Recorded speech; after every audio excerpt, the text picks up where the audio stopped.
예, 모바일 시장의 숨은 주연으로 꼽히는 게 바로 무선 이어폰입니다. 올 하반기에 삼성전자, LG전자 그리고 애플까지 신제품을 줄줄 출시하면서 점유율을 높이기 위한 쟁탈전에 불이 붙었다고 합니다. 시장 분위기를 좀 짚어봐야 될 텐데요. 경제산업부 김소빈 기자가 취재했다고 합니다. 어서 오세요. 안녕하세요. 예, 무선 이어폰 시장 분위기가 지금 어떤지 좀 짚어봐야 될 텐데 요즘 어때요, 이쪽은?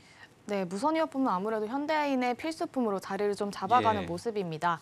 글로벌 시장조사 업체 카운터포인트 리서치에 따르면 올 2분기 전 세계 무선 이어폰 출하량은 전년 동기 대비 15%, 직전 분기 대비 13% 늘었습니다. 브랜드 점유율을 살펴보면 애플이 22%로 1위를 차지했고 그다음 샤오미, 삼성전자가 뒤를 이었습니다. 샤오미는 지난해와 같은 점유율을 보였지만 애플과 삼성전자는 각각 1%포인트, 2%포인트 감소했습니다. 고가 무선 이어폰의 대표 주자들인데 인플레이션의 영향으로 위축된 모습을 보인 겁니다. 이번 분기는 저가 모델이 선전하면서 시장을 견인한 것으로 분석됩니다. 예, 그리고 요즘에 뭐 지하철 타거나 버스 타보면 레트로 유행하면서 유선 이어폰을 이용하거나 아니면 헤드폰을 목에 걸치고 뭐 머리에 쓰고 다니시는 분들을 많이 봤는데 그러다 보니까 무선 이어폰의 인기가 계속 갈까 뭐 이런 얘기들도 나와요. 어때요? 계속 이어질까요?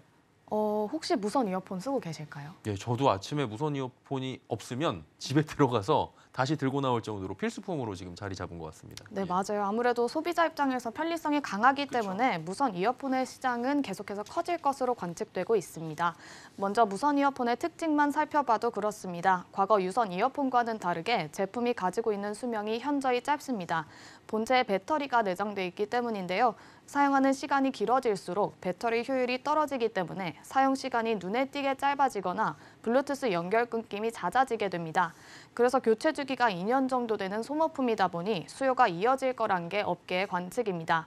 그리고 요새는 저가부터 고가까지 가격대가 다양하게 나오기 때문에 이왕이면 선이 없는 편리성을 추구하고 있는 소비자가 많아지고 있습니다. 글로벌 시장조사 업체 블루위브 컨설팅에 따르면 무선 이어폰 시장 규모는 지난해 약 24조 원에 가까웠는데요. 오는 2028년에는 87조 원으로 약 3배 이상 커질 것으로 보고 있습니다. 예, 진짜 따지고 보니까 저희 회사에도 모 부장 선배가 무선 이어폰을 굉장히 오래 써가지고 아시죠, 누군지? 예, 그 굉장히 짧아져가지고 애로사항을 표하는데 결국엔 뭐 사야 될 수밖에 없는 이런 소모품으로 느껴지네요. 생각해 보니까 프리미엄 제품군이 지금 다초 주춤했는데 하반기에는 뭐 혁신으로 무장한 프리미엄 무선 이어폰들이 대거 나온다라는 얘기들이 있고요. 시장 반등을 노리고 있다고 하는데 이 소식도 전해주시죠. 네, 그렇습니다. 가장 먼저 칼을 빼든 건 삼성전자였는데요. 예. 지난달 10일 열린 갤럭시 언팩 행사에서 폴더블 폰 4세대 2종 등을 포함해 갤럭시 버즈2 프로를 공개했습니다. 이번 버즈2 프로는 음악 감성과 소음 차단, 인체 공학적 디자인 등 실용성을 갖췄다는 평가를 받고 있습니다. 기능부터 살펴보면 버즈2 프로는 24비트 하이파이 오디오를 통해 기존 16비트 제공 제품보다 256배 정교한 음질을 제공합니다. 양방향 스피커를 갖춰 저음과 고음을 분리 재생을 해주기도 하고요. 노이즈 캔슬링으로 많이들 알고 계시는 지능형 ANC 기능도 전작 대비 강화됐습니다. 소음 차단 성능을 40%가량 향상하면서도 선명한 전화 통화까지 가능해졌습니다. 여기에 콤팩트하고 인체공학적인 디자인을 적용하면서 전작 대비 크기가 15% 작아졌습니다. 특히 갤럭시 생태계와의 연계가 편해졌습니다. TV와도 연결이 가능해 콘텐츠를 즐기고 있을 때 전화가 걸려온 경우 페어링된 스마트폰과 자동 연결이 됩니다. 통화 후엔 TV와 다시 연결돼 계속해서 콘텐츠를 즐길 수가 있습니다. 한마디로 기능들이 굉장히 또 많이 진일보했다라는 거고요. 애플도 많은 인기를 끌잖아요. 2019년도에 에어팟 프로 1세대를 선보이고 굉장히 소식이 없었는데 3년 만에 이번에 그 출시를 한 거라고 하는데 이 얘기도 좀 전해주시죠. 네, 에어팟 프로가 3년 만에 돌아왔습니다. 예. 애플 에어팟 프로2는 이전 세대의 강점을 극대화하면서 사용성 부분을 개선한 게 특징입니다. 새로운 저왜곡성 오디오 드라이버와 H2 칩셋 등을 탑재해 전작보다 음질은 향상됐고 액티브 노이즈 캔슬링 기능은 2배로 좋아졌습니다. 사용 시간도 전작보다 1.5시간 늘어나 ANC 기능을 사용하면 6시간 동안 재생할 수 있습니다. 에어팟 프로가 가진 이른바 콩나물 줄기 디자인은 그대로 가져왔습니다. 다만 터치 기능을 추가해 음량 조절과 전화 수신을 가능하게 만들었습니다.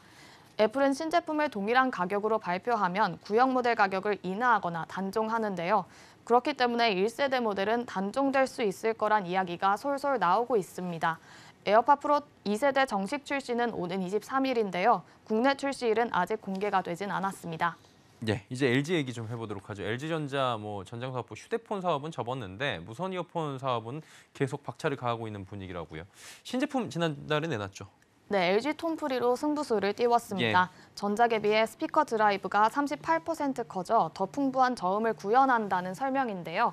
LG 톰프리는 세계 최초로 연결된 기기나 재생 중인 콘텐츠 종류와 무관하게 돌비 헤드 트래킹을 지원합니다.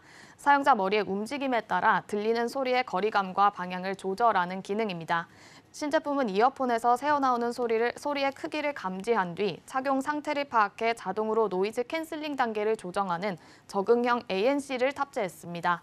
가장 큰 차별점은 위생 관리 기능입니다. 케이스에 넣어두면 10분 만에 이어젤에 있는 세균을 제거할 수 있다는 게 LG전자의 설명입니다. LG전자는 프리미엄 제품으로 빠르게 입지를 넓혀간다는 전략입니다. 세균 부분은 굉장히 또 특이한 것 같습니다. 자, 무선 이어폰 시장에 대한 이야기 들어봤고요. 김수빈 기자와 함께했습니다. 고맙습니다. 감사합니다.